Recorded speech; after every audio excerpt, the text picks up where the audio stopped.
डॉक्टरों ने पता नहीं क्या किया, निठारी कांड हो जाते हैं, कभी कुछ हो जाता है, कभी किडनियां निकाल के बेच दी जाती हैं, सब कुछ किया जाता है इसी। अरे बच्चे बेच दिए जाते हैं वार्ड में। तुम बच्चा जन्म देते हो, बच्चे ट्रांसफर हो जाते हैं दूसरे के पास, हॉस्पिटलों में, अस्पतालों में। पर क्या अस्पतालें बंद हो गई? अब तुम अस्पताल नहीं जाते?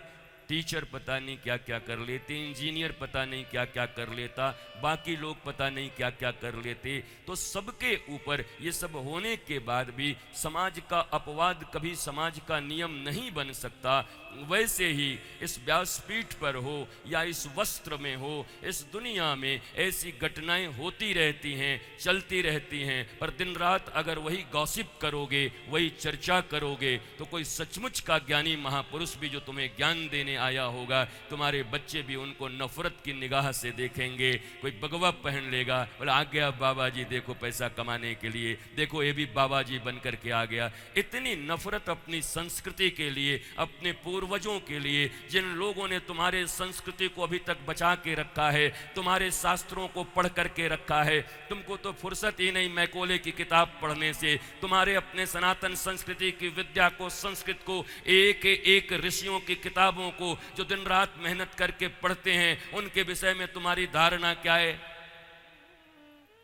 जिनके द्वारा भारत सबसे सुप्रीम हो सकता है, उनके विषय में तुम्हारी धारणा क्या है? बताओ। दो कौड़ी की धारणा है तुम्हारी। अच्छा ये कथाकार है, ओ अच्छा ये बाबा जी है, अच्छा अच्छा अच्छा साधु है, हाँ चल क्या बाबा, चल निकल इधर से। ये भारत है तुम्हारा। दो पैसे कहां से कमा गए? ट्रक के अंदर लदा हुआ है 2 नंबर का सामान, फिर भी मेरा भारत महान। संत नाना पाटेकर। जब कोई सत्पुरुष तुम्हें सज्ञान दे करके कहता है, मां तुम्हारे में ही कोई लोपा मुद्रा बैठा है, तुम्हारे में कोई गार्गी बैठी है, यह भारत की गवेषणा है, गरिमा है।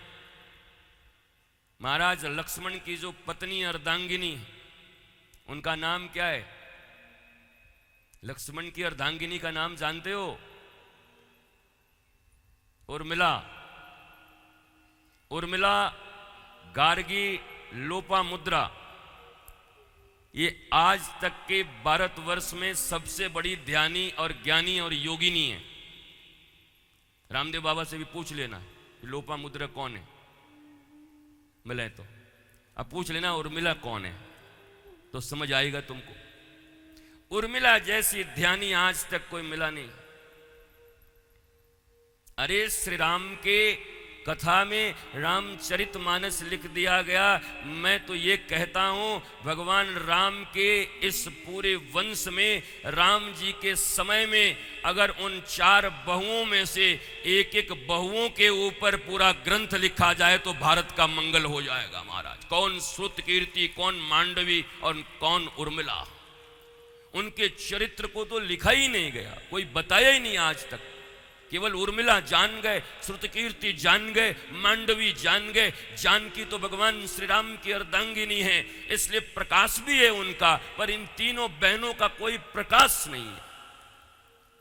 भारत को इसको भी प्रकाशित करना चाहिए, और है प्रकाश में। तुम्हें कोई पढ़ाने वाला नहीं, तुम्हें कोई बताने वाला नहीं, फुर्सत किसको है? अब तो रामचरितमानस में भी बैन लगाने की बात चल रही है, तो उर्मिला के विषय में कौन बताएगा तुमको? बताओ।